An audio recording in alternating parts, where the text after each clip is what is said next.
네, 연극 연출가 이윤택 씨 어제 자신의 성추행 파문에 대해서 공개 사과하고 기자회견을 열었습니다. 하지만 진정성 없는 면피성 사과였다는 비판만 이어지고 있습니다. 이후 배우 김지연 씨의 충격 폭로가 이어지면서 국민 분노는 이제 청와대 국민청원으로까지 번지고 있습니다. 최영희 시사평론가 김태현 변호사와 함께 이야기 나눠보겠습니다. 안녕하세요. 안녕하세요.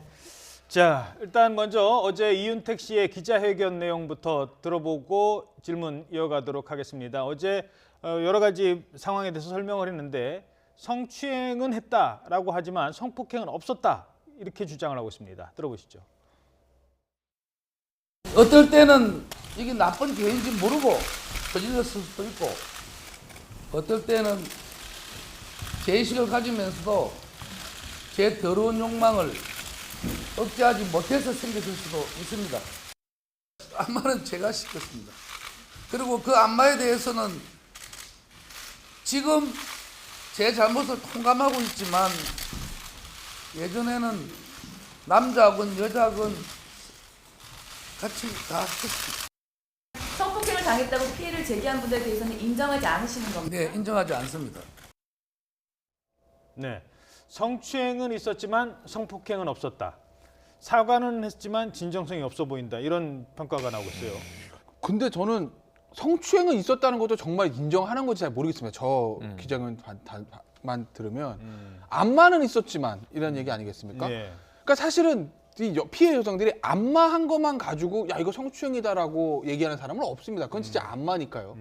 근데 안마를 하다가 뭔가 다른 플러스의 동작이 있었기 때문에 그 피해 여성들이 얘기를 한 거 아니겠습니까? 뭐 구체적으로 말씀드리겠지 안마 와중에 뭐 어떻게 했다는 그런 얘기들. 근데 지금 이윤택 씨 얘기를 들어보면 안마는 제가 시켰다.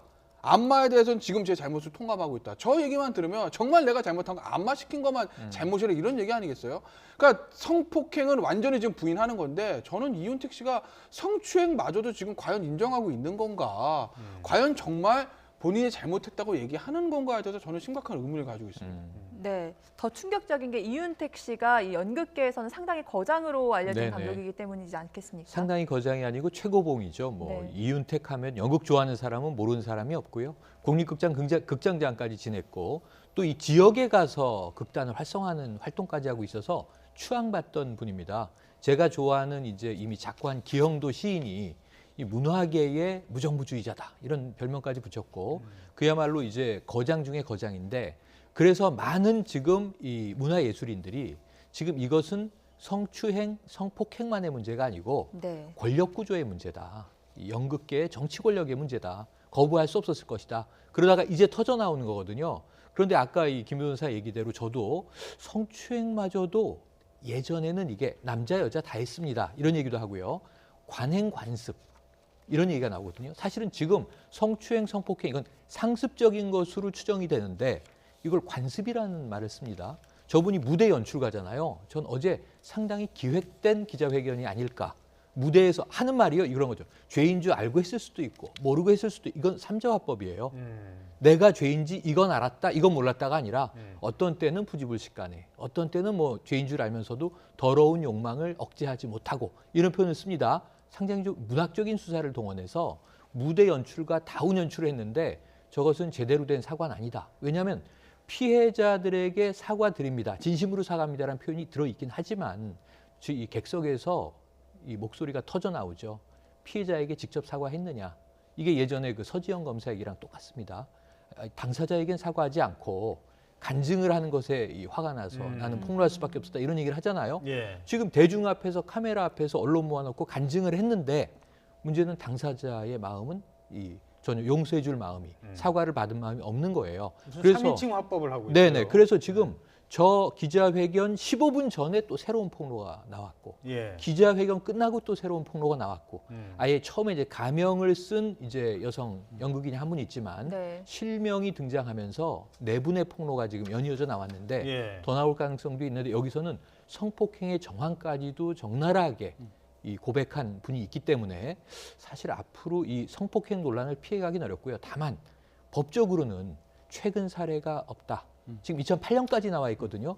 이건 좀 이제 어려운 점이 있다고 보여집니다. 그러니까 저기 이윤택 씨가 뭐 법적 책임은 지겠다라고 얘기를 하는데 네. 마치 이제 그러게 하면서 나는 모두 사과를 했고 모든 처벌은 내가 달게 받겠고 뭐 내가 구속되고 뭐 징역 10년, 20년 다 받겠어라고 말은 하지만 실제로 그게 안 된다는 거죠. 본인도 알고 있어요. 그렇죠. 그걸 모르겠습니까? 이런 거 기자회견할 때 전부 다 어디선가 자문을 받았을 텐데 본인이 아무리 다 인정을 해도 지금 예를 들어 성추행, 강제추행입니다. 성폭행, 강간입니다. 이걸로 본인이 지금 입건돼서 수사받을 일은 없다는 거 알고 있습니다. 왜 그러냐면 지금이야 이 강제추행, 그다음에 성폭행과 강간, 이 성범죄들이 비친고죄, 그러니까 피해자가 고소하지 않아도 수사하고 처벌할 수 있는 범죄입니다. 네. 그런데 그게 그렇게 바뀐 게 2013년이거든요. 그러니까 2013년부터고 2013년 이전, 그러니까 2012년까지는 반드시 피해자가 고소를 했어야 되는 범죄거든요. 근데 지금 나와 있는 것들이 다 2012년 이전 얘기입니다. 그러면은 그때 일로 지금 처벌하기 위해서는 피해자가 고소를 해야 되는 건데 피해자의 고소 기간이 이 가해자와 가해 사실을 안 날로부터 6개월이거든요. 그럼 사실은 고소 기간이 다 지난 거죠. 그러나 지금 이제 피해 여성들이 인터뷰를 하고 있지만 서지원 검사 때랑 마찬가지인 거예요. 서지원 검사도 똑같은 구조인 거죠. 이 피해 여성들이 그 당시에 고소를 하지 않았기 때문에 이미 고소 기간은 도과했고 당시엔 친고죄였기 때문에 지금은 처벌할 수가 없는 거죠. 이윤택 씨가 그걸 다 알고 법정 책임은 내가 지겠다라고 얘기하는 것은 아닐까. 저는 아마 이런 그래서 뭐 성추행은 내가 뭐 다른 걸 피해갈 수 없으니까 인정을 하지만 성폭행은 안 했다라고 주장하면서 그렇다고 하던데요. 그럼 법적으로 한번 따져볼까요? 제가 수사 다 받겠습니다 하는 이유가 어차피 법적으로 따져도 내가 실형을 선고받을 이유는 없다. 이런 걸 아는 실형뿐만 아니라 기소 자체가 안 되는 거죠. 그러니까요. 아예 뭐 집행유예 벌금 이런 게 아니라 아예 기소 자체가 안 되는 범죄니까 네. 본인은 그걸 알고 있는 거죠. 이거에 대해서 내가 여기서 지금 그냥 사과하는 척하고 끊고 근데 넘어가면 이제 피해자들 입장에서는 늦은 고백이 아니라 이 묵혀온 고통이 아니겠습니까? 근데 당연한 얘기죠. 당연한 얘기죠. 저는 이 김지현 씨의 고백은요 상당히 놀라운 게 2001년, 2002년 사례도 터져 나오는데 이 당시 나이로 보면 19살, 20살에 연극을 배우러 온 수습 이제 부원들을 이제 이렇게 성추행하는 거예요. 예, 그 얘기는 제가 잠시 뒤에 네네네. 다시 질문을 하도록 하죠. 하나만 더 짚고 네. 넘어가죠. 만약에 뭔가 이윤택 씨가 뭐라고 뭐 안마를 해달라고 해도 네. 뭐라고 요구를 했어요. 그걸 안 하면 네. 그 상황에서 이윤택한테 만약에 표현이 좀 죄송합니다. 네, 찍히면 네. 어떻게 네. 되는 겁니까? 연극판에 발을 댈 수가 없는 거죠. 이러한 수모를 겪으면서도 이 여성들이 오랜 기간 이것을 이제 묵혀놓고 아까 말씀하신 대로 마음속으로만 떠올리면 찢어지고 수치스럽고 가슴 아프고 한 걸 견딘 이유는 무대에 서서 연극을 하는 쾌감, 즐거움이 있었기 때문이다. 거기에 자기의 인생을 건 분들이에요. 예. 그래서 지금 터져 나오는 게 다 이윤택 사단에서 연극을 배우고 중견 이제 배우 혹은 연극인이 된 분들이 자신의 극단도 만든 여성 극단 이 대표도 있고 예. 또 이제 지금 중견 여배우들도 있고 그렇단 말입니다. 그러니까 이분들은 연극에서 자기의 입지를 굳힌 분들임에도 불구하고 사실은 수습 시절부터 이윤택 감독에게 이러한 이제 뭐랄까요 인권이 유린당하는 일을 겪을 수밖에 없었다고 지금 토로하는 거죠. 예, 알겠습니다. 자, 계속 질문 드리기 전에 방금 들어온 속보 한 가지 전해드리겠습니다. 강원랜드 채용비리 수사 과정에서 불거진 외압 의혹을 수사하고 있는 검찰이 염동열 의원 사무실을 압수수색하고 있습니다. 네, 압수수색 대상은 염동열 의원실 보좌관 책상과 자택을 비롯해서 10여 곳으로 압축이 되고 있습니다. 염 의원은 압수수색 대상에 포함되지 않았다고 합니다. 네, 앞서 안미연 의정부지검 검사가 지난해 4월 당시 최종원 춘천지검장이 강원랜드 채용 비리를 조기 종결해라라고 부당한 지시를 내렸다고 폭로를 했고 여기에 관련된 의원들 다른 염 의원뿐만 아니라 권성동 법사위원장도 사실과 다르다라면서 지금 강하게 반발하고 있는데요. 이 부분에 대한 압수수색이 물론 의원 본인은 아닙니다만 보좌관에 대한 압수수색이 이루어지고 있다는 소식 전해드렸습니다. 네, 저희가 이윤택 감독의 성추행 논란을 되짚고 있었는데요. 이제 피해자들이 기자회견을 보고 반박 의견을 내고 있습니다. 먼저 배우 이승비 씨의 이야기를 들어보도록 하겠습니다. 다 거짓말입니다. 그렇죠. 여기 연극계 사람들은 다 아는 사실이에요. 합의하에 성관계가 아니라 분명한 성폭행이었다. 예, 그리고 실제로 기사가 앞에 있음에도 불구하고 연희당 거리패 앞에 앉아 있음에도 불구하고 예. 새로 들어온 여자 신입 변호는 뒷자리에 앉히고 성추행을 한 일도 굉장히 많았고요. 예. 밀양에서 황토방에서는 매일 다른 여자들이 그 방에서 나왔었어요. 예. 뭐 상당히 충격적인 내용들이 많이 나오고 있어요. 충격적이죠. 이승비 씨가 겪은 일도 충격적입니다. 이승비 씨가 지금 얘기한 건 보고 들은 얘기를 전한 거고요. 라디오 인터뷰로. 본인의 이제 미투가 먼저 터져 나오는데 국립극장에서 작품에 출연하고 있는 여주인공으로 무대 연습을 마쳤는데 대낮이었다고 합니다. 그런데 잠깐 남아라. 극장이 크니까 발성 연습을 해야 되겠다. 무대 위에 서 있는 여배우를 만지는 추행을 했다는 거예요. 너무 수치스러워서 뛰쳐나왔는데 예. 그 이후로 마녀 사냥을 당했다는 거예요. 국립극장에서 공연을 펑크낸 최초의 여배우다. 이런 낙인이 찍혔다는 거예요. 예. 그러니까 지금 당한 일을 이야기할 수도 없고 어디다가 이야기를 하면 자기만 매장되는 이런 아주 권력구조의 이상한 상황. 그 이승비 배우가 지금 이것을 토로하는데 이게 정말 얼마나 그동안은 피눈물이 났을까 싶은 생각이 드는 거죠. 그런 면에서 지금 얘기한 추행을 생각해 보세요. 이게 연극을 연출하는 분이 무대 위에 여배우를 세워놓고 발성 연습 시켜준다는 이유로 온몸을 더듬었다. 근데 그걸 뛰쳐나왔더니 너 내 작품에 못 나와. 빼버렸다. 이런 상황을 보면 이 무소불위의 권력이 이건 아까 그 연희단 거리패가 앞에 있는 차량 뒤에서도 신입 여성 부원들을 이 단원들을 괴롭혔다는 거 아닙니까? 예. 그럼 이거 제가 보기엔 사이비 교주죠.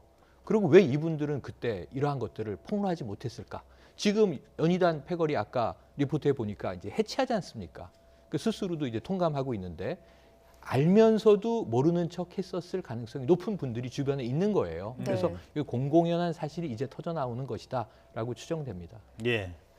자, 그리고 어제 기자회견이 끝난 다음입니다. 이번에는 이윤택 씨한테 성폭행을 당했고 나오죠. 임신했고 낙태까지 했다. 이런 주장까지 나왔어요. 그러니까 또 이제 본인이 이제 실명까지 공개를 한 거 아니겠습니까? 근데 여성 입장으로서 이제 실명을 공개하면서 내가 이제 성추행도 아니라 성폭행 그거로 인해서 임신과 낙태까지 이거를 밝힌다는 게 굉장히 어려운 일입니다. 본인 이제 이름이 다 공개되는 건데 그럼에도 불구하고 이 피해 여성이 어떤 본인의 피해 사실을 얘기했기 때문에 물론 뭐 이것도 사실관계는 좀 따져봐야 되겠지만 현재로서는 진실일 가능성이 굉장히 높다고 볼 수밖에 없는 거고 이게 이제 성추행과 성폭행은 차원이 다른 문제입니다. 그렇죠. 이건 뭐 형량도 마찬가지지만 도덕적으로나 뭐 차원이 다른 문제이기 때문에 이윤택 씨가 이 부분에 대해서 어떻게 이것을 해명을 할 것인지 본인은 뭐 법적 책임이 없다라고 얘기는 하지만 혹시 이것이 2012년 또는 이 지난 2013년 이후에도 이러지 않았을까라는 것들.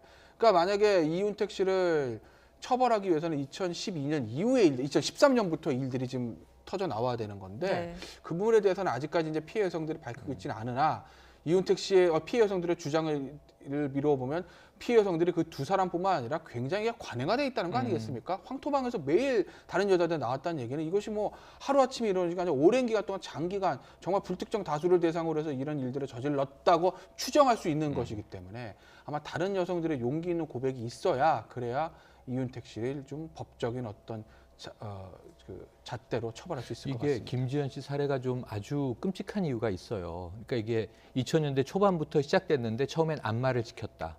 그러다가 굉장히 좀 이제 은밀하게 진행이 됐다가 성폭행으로 넘어갔다. 이게 하나의 이제 패턴을 보여주는데 그러다가 이제 임신을 하게 됐고 지인에게 그 사실을 알리니까 낙태하라고 해서 낙태를 했다. 그때 이제 이윤택 씨가 그걸 알고 찾아와서 200만 원을 전해주면서 미안하다라고 얘기를 했다. 근데 그 이후에 시간이 좀 흐르자 다시 성폭행이 시작됐다는 거예요. 그럼 저는 이렇게 생각해요. 문화예술인들이 더러운 욕망을 억제하지 못하고 이런 문학적 수사 쓸 수 있습니다.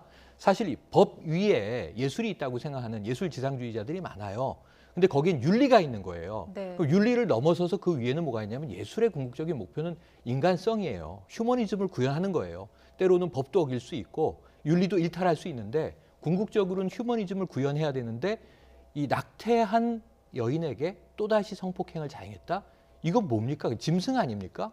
이걸 어디다 문화예술에 갖다 붙일 수가 있겠습니까? 그래서 저는 이런 문제에 대해서는 정말 통렬하게 법적 처벌의 여부를 떠나서 자기 고백을 해야 되는데 김지현 씨가 기자회견장에 갔다는 거예요. 사실은 통렬한 어떤 사과가 나오면 용서해 줄 마음이 있었을지도 모르겠는데 아까 우리가 본 모습의 기자회견을 보고 박차고 나와서 난 이런 일을 당했다. 원래는 이게 미투할 생각이 없었을 수도 있습니다. 근데 오죽하면 이런 얘기를 기자회견장을 박차고 나와서 했겠습니까? 하는 생각이 드는 건데 저는 그럼 2008년까지 사례가 나왔는데 2010년 이후에는 없었겠는가? 이거 앞으로 좀 두고 볼 문제라고 봅니다. 왜냐하면 이윤택 감독은 지금까지 현역으로 계속 이 연극계에서 활발한 활동을 하고 있었어요. 그래서 저는 모르겠습니다. 아까 법적인 문제가 친고죄 2013년인데 네. 이게 다인가에 대해서는 좀 강한 의문을 가지고 있습니다. 또 하나 짚어볼 문제가 뭐 사건이 이지경인데 수십 년 넘게 이렇게 한 명이 성추행, 성폭행을 해오는데 가해자도 있지만 이제 피해자들도 많고 목격자들도 많은데 모두가 쉬쉬했다는 거는 이거 우리 사회의 성의식이 너무 낮았던 거 아닌가라는 생각이 듭니다. 글쎄요, 문화예술계가 뭐 전부 다 그렇다고 뭐 볼 수는 없는 건데 이 연희단 패거리라는 이제 이윤택 씨가 만든 그 패거리 그 연극 단체 아니겠습니까? 거리패, 네. 거리패. 예. 연희단 거리패요. 그러니까 이 피해자들이 한 사람 두 사람이라고 하면 그건 아마 주변에서 몰랐을 수도 있어요. 네. 그런데 이제 김지현 씨의 어떤 증언에 따르면 황토방에서 밤마다 사람들이 들락달락거렸다는 얘기는 피해자들이 본인 두 사람뿐만 아니라 굉장히 많을 수도 있다는 거 아니겠습니까?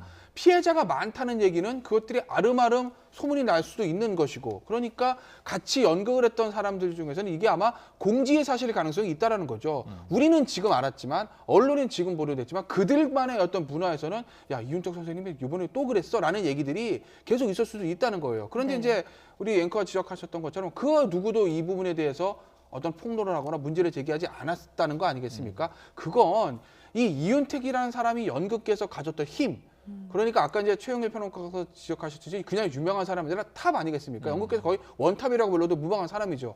이 사람 눈에 찍혀서는 우리는 나만 할 수가 없다. 그러니까 피해 여성들도 나는 연극을 해야 되는데 이윤택 씨한테 뭔가 문제가 있다라는 것들 내가 폭로했을 때 나는 연극 무대에 쓸 수 없다는 두려움. 피해 여성도 그런 두려움이 있기 때문에 그걸 알고 있는 주변에서도 야, 이거 내가 괜히 내 일도 아닌데 이거 어디 가서 얘기했다가 나까지 이거 뭐 불똥 튀는 거 아니야? 라는 그런 것들 때문에 이게까지 이것들이 알려지지 않고 유야무야 넘어왔던 거죠. 그러니까 피해를 당한 사람은 피해를 당해서 못하고 네. 그걸 알고 있는 얘기를 전해들은 사람도 내가 괜히 나섰다가 나까지 피해를 당할까 봐 네. 못하는 이런 구조 때문인 그래서 거군요. 이게 거의 이 묵시적 공조 이런 이제 분위기가 팽배했던 것 아니에요. 그래서 제가 아까 조금 격할지 모르겠습니다만 이런 식이면 사이비교주 아니냐라는 말씀까지 드렸던 이유가 뭐냐면 이게 저는 남녀 또 성대결로 가면 안 된다고 생각을 해서 남성들의 입장에서도 이 문제를 좀 다르게 생각해야 된다고 보는 게 이 피해를 당한 여배우, 이 극단 대표 혹은 이제 수습 단원 생각을 해보면 누군가의 여동생이고 딸이고 지금은 누군가의 어머니일 네. 수도 있단 말이에요. 서검사 같은 경우에도 아내이자 엄마인 상황이었단 말이에요. 그래서 이것을 조금 이 남성들도 이 문제가 이렇게 묵혀지는 것이 옳은 것이냐에 대해서 다시 생각을 해봐야 되는데 이게 이윤택이라고 하는 한 인물이 저는 연극계에서 문화예술계에서 이제 우상과 같은 존재였는데 이제 몰락하고 있는 과정을 보는 겁니다. 굉장히 이제 이 썩어 고름이 지금 이 낀 문제들이 터져 나오는 거죠. 이게 터져 나오지 않을 수 없는 시대로 지금 변한 거죠. 여기서 끝나지 않을 것 같아요. 이 뮤지컬계로 지금 네. 갔고요. 지금 실검을 보면은 이게 연예계로도 지금 흘러가고 있고요. 거의 전 분야에서 우리나라는 법조계에서 시작한 미투 운동이 이윤택이라고 하는 인물 또 이제 문단의 고은 시인 이런 이제 이 원로들의 몰락을 우리가 목도하면서 그동안 억눌리고 참았던 이제 이 고백들이 터져 나오는 것 같아요. 예. 상당히 오랫동안 좀 우리 사회의 전 분야로 확산되지 않겠는가 하는 우려와 함께 그래도 우리가 이거 맞닥뜨려야 할 현실이고 진실이다 이런 생각을 해봅니다. 네, 예. 이런 가운데 밀양 연극촌장인 이 하용부 인간문화재 역시 비슷한 논란이 이어지고 있습니다. 그러니까요. 네. 앞서 말씀하신 대로 이게 이윤택 씨로부터 시작돼서 연극계, 연예계로 지금 점점점 번져가는 거 아니겠습니까? 그러니까 그 인간문화재 같은 경우 물론 뭐 인간문화재로 해서 더 도덕성이 있다는 것은 아닌데 어쨌든 업계나 어떤 그런 부분에서 국가에서 인정한 문화재 아니겠습니까? 어떤 의미에서 보면 위상은 이윤택 씨랑보다 점점 더 높은 위상이라고 볼 수 있는 거죠. 인간문화재니까. 그런데 예. 이제 인간문화재로 불렸던 사람까지 이런 성추행 논란에서 자유롭지 않은 걸 보면 그리고 지금 뭐 또 연예계의 어떤 모 배우 이름도 좀 나오는 것 네. 같은데 그런 걸 보면 이게 여기서 끝나는 것이 아니라 연예계 전반으로 확산될 가능성이 높다고 보는 거고 과연 그럼 연예계에서 끝나겠는 것일까? 언론계는 괜찮을까? 정치권은 괜찮을까? 또 법조계, 검찰이 있지만 법원은 괜찮을까? 저도 몸담고 있지만 변호사업계는 괜찮을까라는 그런 의구심이 드는 거고 이번 기회에 미국에서도 작년에 이제 미투 운동 때문에 이제 할리우드가 발칵 뒤집어지지 않았습니까? 이제 우리도 끊을 건 끊고 넘어가야 된다. 이게 얼마나 많은 사람들이 이제 그 피해 사실을 고백할지 모르겠으나 뭐 정치권이든 언론계든 뭐 법조계든 간에 문제가 있는 것들은 이번 기회에 저는 다 해결을 하고 넘어가야 된다고 봅니다. 그래서 이 대책이 하나 필요한 것이 이게 검찰에서 처음 이 얘기가 내부에서 터져 나왔 나왔을 때, 자, 검찰은 지금 조사단 짰잖아요. 대책위도 만들었잖아요. 권인숙 위원장이 들어가서 여기에 또 이제 권익위원회도 나서서 직권조사 하잖아요. 그러니까 이게 공공 영역, 정부 영역일 때는 조직에 대한 감사나 감찰, 조사는 나름대로 이제 시스템을 가지고 할 수 있는데 예. 네. 문화예술계 어떻게 할 거냐 이거죠. 어떻게 할 겁니까? 색출을 할 겁니까? 이게 또 악용될 수도 있어요.